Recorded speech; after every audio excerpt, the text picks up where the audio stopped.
할렐루야. 오늘 말씀은 이제 이스라엘에 관한 말씀 중 맨 마지막 11장 이스라엘의 구원에 관한, 이스라엘의 운명에 관한 말씀입니다.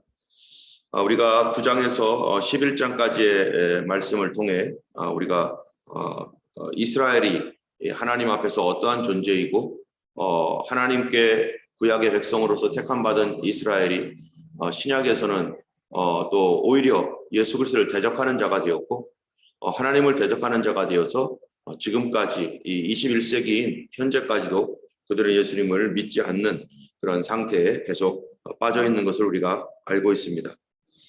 그런데 그 이스라엘은 원래는 9장에서 우리가 봤던 것처럼 정말로 많은 특권을 하나님께로부터 누렸던 민족입니다.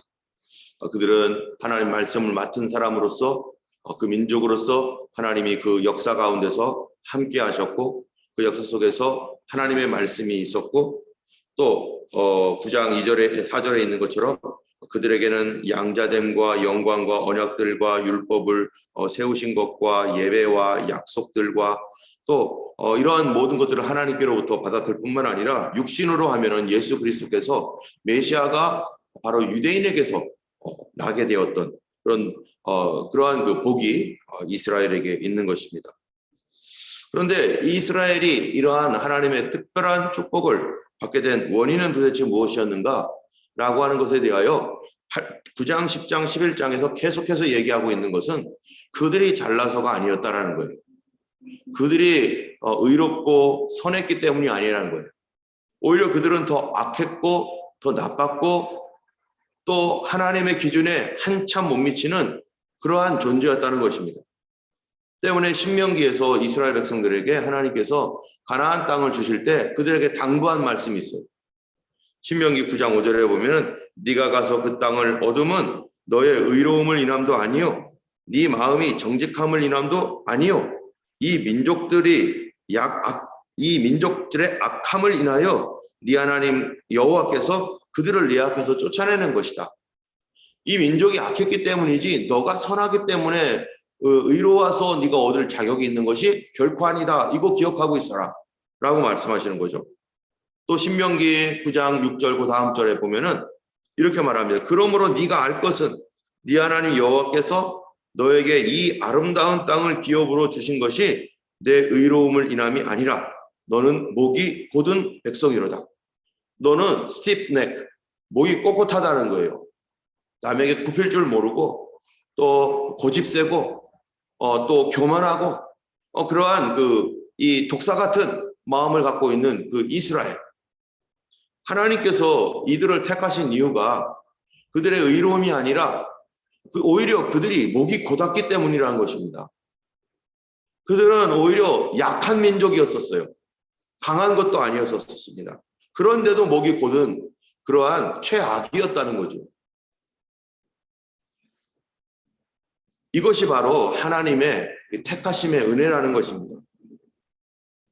우리가 잘나서가 아니라 우리도 예수를 믿은 것이 어찌하여 예수를 믿었는지 하나님의 사랑을 받아서 예수 그리스도를 구주로 고백하고 성령으로 거듭나고 그리하여서 그러나 이렇게라도 예수님을 믿고 있는 이것이 우리가 의롭고 선한 일을 해서가 아니라 오히려 우리는 어떤 사람이 예수 안 믿으면 정말로 스티프넥, 목이 곧은 백성, 또 마음이 교만한 백성, 아마 예수님을 안 믿는 사람보다 더 나쁜 길로 갈 수 있는 가능성이 대단히 높은 사람들이었다는 것입니다. 때문에 이런 우리가 하나님의 은혜를 받아서 나보다 훨씬 더 마음씨 착하고 나보다 훨씬 더 인격적인 그런 사람들이 있음에도 불구하고 내가 하나님의 택함을 받아서 지금 예수를 믿게 된 것은 그거에 대하여 우리가 어떻게 여겨야 되는 거죠? 그거에 대하여 감사한 줄 알아야 되고 그거에 대하여 겸손한 줄 알아야 되는 거죠. 저 사람은 나보다 훨씬 더 인격적이고 훌륭한데 하나님이 나 같은 거 택해서 예수님의 은혜 받게 하셨구나. 그러면은 그걸 알면은 그 사람들 앞에서 우리가 어떤 태도를 가져야 될 건가? 나는 당신보다 못한데 하나님 은혜를 받았으니 얼마나 감사한가. 그래서 오히려 그 사람들을 사랑하고 그들을 위해 기도해주고 그들을 섬겨야 되는 거죠.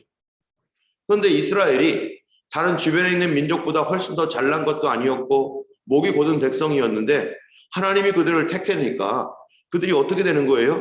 그들이 그 택함이 마치 자기의 의로움인 것처럼 생각하고서 막 뻐기고 돌아다녔다는 거예요.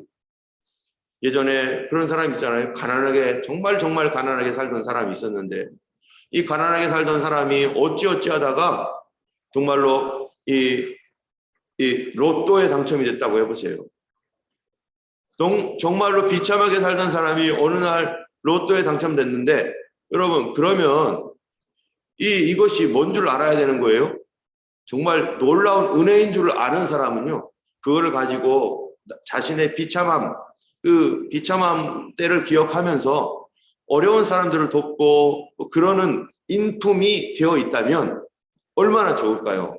그러나 그 순간에 우리가 비난하고 손가락질했던 그 나쁜 이 사람들, 그 부도덕했던 부자들, 뭐 예를 들면 그런 사람들의 똑같은 반열에 올라가 가지고 똑같이 행동하고 그 사람보다 더 나쁜, 더 악한 행동을 한다는 거예요. 그럼 가난했을 때는 그 사람 마음속에 겸손함이 있었는가? 아니었다는 거죠. 똑같았다는 거예요. 부자나 또는 부자이면서 겸손한 사람도 얼마나 많습니까? 그런데 부자이면서 악한 사람이 가지고 있었던 그런 모습이 인간 안에 동일하게 그의 상황과 형편과 상관없이 씨앗처럼 존재하고 있었다는 것이죠. 바로 이스라엘은 바로 그 자체가 교만이었다는 것입니다. 그래서 우리가 봤던 것처럼 10장에서는 이스라엘이요, 이 하나님께 열심히 있었으나 올바른 지식을 갖고 있지 않았다라고 말하고 있어요. 여러분, 올바른 지식이라는 게 뭡니까? 올바른 지식. 올바른 지식이라는 것은 의로운 지식, 바른 지식을 가지고 있지 않다는 거예요. 여러분, 우리의 생각을 보세요. 올바른 지식 안에 뭐가 나옵니까? 올바른 생각이 나오죠. 그럼 우리가 하나님 보실 때 바른 생각을 하고 있는가? 이스라엘은 그들이 가지고 있는 지식, 그들이 가지고 있는 생각이 하나님 보실 때 올바른가? 어떻다는 거예요? 그들은 올바르지 않았다는 거예요. 생각이 올바르지 않았다는 거예요. 그래서 자신들의 의로움과 자신들의 거룩함 이런 거를 자랑하면서 우리는 하나님 말씀 받았고 하나님의 택한 백성이야. 그러니까 이방인들은 개 돼지보도 못하고 이방인들 저것들은 하나님 앞에서 정말로 버림받은 존재니까 저것들은 우리가 막 해도 돼. 이런 식의 생각. 그게 올바른 생각입니까? 올바른 생각이 아니었어요. 교만 그 자체입니다. 우리가 아무리 거룩한 삶을 살고 교회 열심히 하고 뭔가를 이렇게 한다고 하면서 머릿속에서는요, 다른 사람들 무시하고 이제 막 예수 믿은 사람들 아이고 그런 것도 모르냐고 무시하고 넘어진 사람들 짓밟아버리고 나는 괜찮은데 나는 이렇게 잘하고 있는데 너희들은 왜 못하냐 하면 예를 들어서 이런 생각을 갖고 있다면은 이 사람이 하나님 앞에 의로운 믿는 사람입니까? 아니에요. 올바른 사람이 아니에요. 하나님 보실 때 올바르지 않아요. 그러니까 우리의 생각이 이스라엘이 바로 올바른 지식을 따른 것이 아니다. 올바른 생각을 갖고 그들이 살아간 것이 결코 아니다. 라는 것이 바로 10장에서 얘기했던 거예요. 그들이 의롭게 되었던 것이 결국 그들의 행위에 의했던 것이 아닌 것처럼 그들은 올바른 생각을 해야 된다. 그것은 하나님의 은혜 때문이었다는 걸 알고 이 이스라엘도 하나님의 은혜로 돌아와야 되고 이 하나님의 은혜가 나를 살렸다는 걸 안다면 다른 사람들에게도 은혜 베풀 줄 아는 사람이 되는 것, 그것이 이방인들에게 은혜를 베풀 수 있는 사람이 되는 그런 민족, 그게 바로 올바른 생각이라는 것입니다. 우리 가운데 정말로 예수 안 믿었으면은 뭐 어떻게 됐겠어요? 우리가 안 믿는 사람들보다 훨씬 못한 존재가 됐을 것입니다. 그렇기 때문에 우리가 계속 말하는 게 뭐냐면은 겸손해져. 나 자신을 알아라. 그래서 내가 하나님 앞에 얼마나 큰 은혜를 받은 사람인 줄 알아라 라고 계속 얘기하고 있는 거죠. 이스라엘에게 그렇게 얘기하고 있는 것입니다. 근데 오늘 본문 11장에 보면은요, 그러한 이스라엘의 구원에 관한 말이에요. 이렇게 교만했던 이스라엘에 대하여 하나님이 그럼 버리셨는가? 그들을 도대체 이제는 하나님께서 포기하셨는가? 우리 같으면 포기하겠죠. 사람 같으면. 이렇게 은혜를 베풀었는데도 또 교만해지고 조금만 괜찮아지면 내가 잘한 것처럼, 내가 잘난 것처럼 되었다라고 생각하면서 또 다른 사람 무시하고 또 주변에 있는 사람들 짓밟아버리고, 그리고 나는 올바르다고 생각하며 살아가는 그런 사람들을 계속 반복하고 있는 것들을 볼 때 정말로 이 사람 같으면은 포기하고 아유 버려버리겠어요. 그냥 쓰레기통에 집어넣어버리겠어요.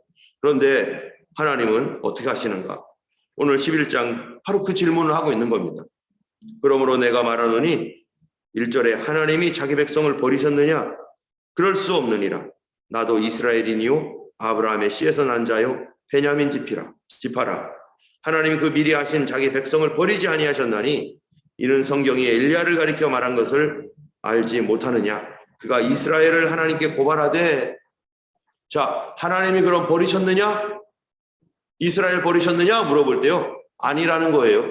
그러면은 하나님 그걸 어떻게 하셨느냐? 여기 특별한 말을 해요. 뭐냐면은 이 2절 말씀이요, 이 뒤에 있는 모든 말씀들을 다 포함하고 있는 건데, 하나님이 자기 백성을 버리지 아니하셨나니 이렇게 말하는 게 아니라 자기 백성을 버리지 아니하셨다는 말 앞에 무슨 말이 있어요? 미리 아신 자기 백성. 미리 하신 자기 백성. 그 얘기는 무슨 얘기입니까? 이스라엘 전체가 아니다라는 얘기예요. 하나님이 그 백성을 버리지 않으셨는데, 그런데 어떤 백성, 미리 아신 자기 백성, 거기에는 엘리야를 통해서 그 미리 아신 자기 백성이 누구인지 알려줍니다. 동일해요. 그게 뭐냐면은 엘리야가 이스라엘에게 말하기를 뭐라고 했다고요? 주여 그들이 주의 선지자들을 죽였고 어쩌고 쭉 하면서 4절에 보니까 내 목숨도 찾나이다 하니까 하나님께서 하신 말씀이 이거예요. 내가 나를 위하여 바알에게 무릎 꿇지 아니한 사람 7,000명을 어떻게 했다고요? 남겨두었다.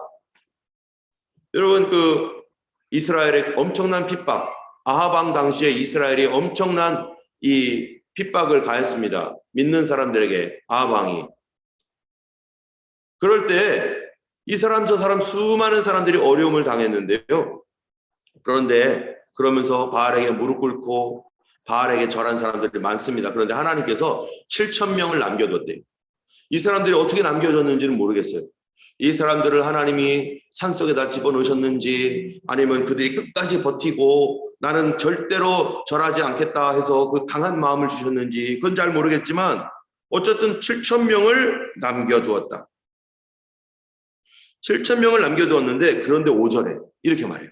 그런즉 이와 같이 지금도 은혜로 택하심을 따라 남은 자가 있느니라. 그 얘기는 뭡니까? 이스라엘을 다 버리셨느냐? 아니다. 미리 하신 백성을 하나님이 지금도 그들을 어떻게 했다고요? 남겨두었다. 그럼 누가 구원을 받을 것인가? 이스라엘에서 누가 구원을 받을 것인가? 누가 구원받아요? 하나님께서 남겨두신 자. 하나님이 남겨두신 자. 그 남겨두신 자는 어떤 사람이 하나님의 남겨두심을 받습니까? 하나님이 은혜로 택한 자. 어떤 조건입니까? 조건? 목이 곧고 또 교만하고 하나님의 은혜를 알지도 모르는 그러한 사람들 중에 하나님의 절대적인 택하심의 은혜로 그들에게 남겨둔 자를 하나님이 구별해 놓으셨다는 거예요. 여러분, 이스라엘이 구원을 받아야 되는 것이 마지막 시대의 일입니다. 큰 기적이죠. 그런데 모두가 구원받는가? 여기 보면은 맨 뒤에 보면 온 이스라엘이 그러므로 구원을 받을 것이다 라고 했는데 그 온 이스라엘이 누굽니까? 하나님의 미리 아신 백성. 미리 아신 백성이라고 한다면은 하나님께서 예수 믿을 사람들, 그 사람들을 남겨두었다는 거예요. 그 사람이 하나님의 은혜로 남겨둔 사람입니다. 여러분, 우리가 볼 때 하나님은 어떤 하나님이신가? 하나님이요, 은혜를 베푸신다는 거예요. 구원의 은혜를. 그런데 이 구원의 은혜를 베푸시는 것이 무엇과 같으냐면 이방인의 구원과 똑같다는 거예요. 우리 이방인의 구원에서 13절부터 이게 나오는데요. 이방인의 구원은 어떻게 받았는가? 여기 보니까 이 이방인이 왜 구원을 받았는가에 대해서 이스라엘이 꺾였기 때문이다 이렇게 얘기하고 있습니다. 이스라엘이 꺾였기 때문이다. 11절에 특별히 보면 이렇게 돼요. 그러므로 내가 말하노니 그들이 넘어지기까지 실족하였느냐? 그럴 수 없느니라. 그들이 넘어짐으로 구원이 이방인에게 이르러 이스라엘로 식인하게 함이라. 이스라엘이 넘어졌기 때문에 구원이 이방인에게 이르렀다. 자, 이스라엘이 넘어져서 막 달리다가 그냥 돌뿌리에 걸려서 팍 넘어졌어요. 근데 안 일어나요. 그러면은 이 바톤을 이어받아가 누군가 뛰어야 되는데 이스라엘이 안 일어나요. 그러니까 하나님께서 구경하고 있는 이방인들 중에 몇 사람 딱 택해가지고 야 네가 뛰어 해가지고 그 바톤 받아가지고 그냥 뛰게 했다는 거예요. 그러면은 그 택한 사람이 잘나서 그러느냐? 아니라는 거예요. 이방인들도 교만하고 이방인들도 악한 존재이기는 마찬가지예요. 그런데 하나님이 택했다는 거예요. 이방인도 택했고 이스라엘도 택했고 이스라엘 넘어진 이스라엘이 다시 회복될 때도 남은 자를 택하시고 때문에 우리 이방인으로서 예수 믿는 우리들은요. 우리의 구원이 유대인들의 넘어짐 때문이라는 것을 알아야 된다라고 하는 말이 여기서 우리의 초점이 뭐냐면은 왜 저 사람들은 안 택하고 누구는 또 택하고 그래요? 이 초점 얘기하는 게 아니라 바로 믿고 있는 우리들에게 얘기하고 있는 겁니다. 안 믿는 사람들은 왜 안 택했대요? 이런 얘기를 하려고 여기 이 말씀을 쓰는 게 아니라 믿고 있는 우리는 뭐가 잘나서 하나님이 우리를 택했느냐? 그것 좀 생각해봐라. 이것이 여기에 핵심 내용이에요. 여러분 우리는 뭐가 잘나서 하나님 택했다고요? 잘난 게 없어서 택했다는 거예요. 그렇기 때문에 안 믿는 사람들을 볼 때 아직 믿지 아니하는 사람들이나 심지어 믿지 아니하는 이 유대인들을 볼 때 우리 이방인으로서 예수 믿는 우리들은 뭐를 알으라는 거예요? 나도 잘난 것 없어서 없는데 하나님이 택해 주셨으니 아직 그리스도께로 돌아오지 아니한 믿지 아니하는 사람들을 볼 때 우리는 그들을 어떻게 봐야 될 것인가? 나도 그들과 같은 사람이었는데 오히려 못했는데 그들에 대하여 겸손한 마음과 그들을 위하여 기도해야 된다는 거예요. 그들도 그리스도께로 돌아올 수 있도록 누가 택함 받았는지 모르잖아요. 그들도 그리스도께로 돌아와야 될 뿐만 아니라 유대인들이 넘어짐으로 우리가 이방인인 우리가 그 바톤을 이어받아 뛸 수 있도록 택함을 받은 것처럼 이제 넘어졌던 유대인들을 위해서 넘어졌던 이스라엘을 위해서 하나님 그들을 구원하여 주세요. 여러분 오늘날 이스라엘 볼 때 얼마나 나쁜 이스라엘 사람들 유대인들 많습니까? 정말로 그 사람들이 사악해가지고 정말로 못된 사람들 많습니다. 그래서 유대인을 하면 아주 치가 떠는 사람들도 많아요. 그런데 비록 그럴지라도 그 사람들이 그런 악한 사람이었다는 것은 그럼 우리는 안 그랬느냐? 우리도 똑같다는 거예요. 우리도 돈 많으면 그 사람들처럼 그런다는 거예요. 우리도 권력 잡으면 그런다는 거예요. 우리 속에도 똑같은 것이 있다는 거예요. 그렇기 때문에 하나님의 은혜를 받아 구원을 받은 이방인인 우리들은 누구 위해서 기도해야 된다는 거예요? 넘어진 이스라엘 중에 미리 하신 백성들. 그들이 온 이스라엘이 구원받아야 되는 거예요. 그들이 다 구원받아야 되는데 그 미리 하신 백성 그들이 다 구원을 받아야 되는데 하나님 그들을 일으켜 세워주세요. 그들을 구원해 주세요. 바로 하나님께서 우리에게 요구하고 있는 이스라엘을 향한 하나님의 생각과 계획이라는 것입니다. 우리가 오늘 기도할 때 아까 전에 기도할 때 이스라엘을 위해서 유대인들을 위해서 기도했던 것은 바로 무엇 때문입니까? 우리의 의무입니다. 나도 넘어진 가운데 있었던 하나님 앞에 버림받았던 보잘것없는 존재였지만 아무도 관심 없었던 나를 하나님이 일으켜 주셔서 성령 받게 하셔서 예수 믿고 예수 피로 거듭나게 하셔서 이렇게 하나님 백성 삼아 주셨는데요. 이방인들뿐만 아니라 먼저 믿었던 유대인들 넘어진 그 사람들 마지막 때 주님이 그 미리 하신 백성을 구원한다고 했는데 그럼 하나님의 관심이 어디에 있느냐? 나에게도 물론 있지만 하나님의 관심이요. 우리 가족들 중에 아직 믿지 아니하는 택한 백성 누군지 모르죠. 그러나 그 택한 백성이 있다는 거예요. 또 이스라엘 가운데 넘어져 있지만 거기서 택한 백성, 남겨놓은 자, 그 사람들을 위해서, 그렇기 때문에 우리는 온 인류와 믿지 아니하는 모든 사람들과 이스라엘을 위해서 기도해야 할 책임이, 구원받은 사람으로서 그들을 얼굴도 모르고 그 나라가 있는지도 몰랐던 그들을 위해서 하나님은 그들을 알고 있기 때문에, 그래서 그들을 위하여 기도하고 그들을 선한 마음으로 바라봐야 되고, 무슬림들이나 이슬람 안에 있는 사람들 중에 하나님 택한 백성들 많이 있을 겁니다. 때문에 이슬람을 위해서 기도해야 되고, 때문에 우리가 그들을 하나님 앞에 올려드리며 하나님 그 백성들을 구원해 주세요. 특별히 마지막 시대에 온 이스라엘이 구원을 얻으리라 하셨던 이 말씀처럼 바로 이스라엘을 위하여 우리 이방인인 우리 교회가 반드시 기도해야 될 것이고, 또 우리들도 더 겸손하게 하나님 앞에 참으로 우리도 보잘것없는 존재라는 사실에 대하여 우리가 인정해야 될 것입니다. 교회는 겸손함이 생명입니다. 성도들은 겸손함이 생명입니다. 왜냐하면 나는 아무런 하나님 앞에 택함 받을 의로운 일을 한 적이 없는 사람이기 때문이고, 내가 혹시 주님을 위해서 무슨 일을 하고 있다라면은 그래서 더 겸손해야 되는 거죠.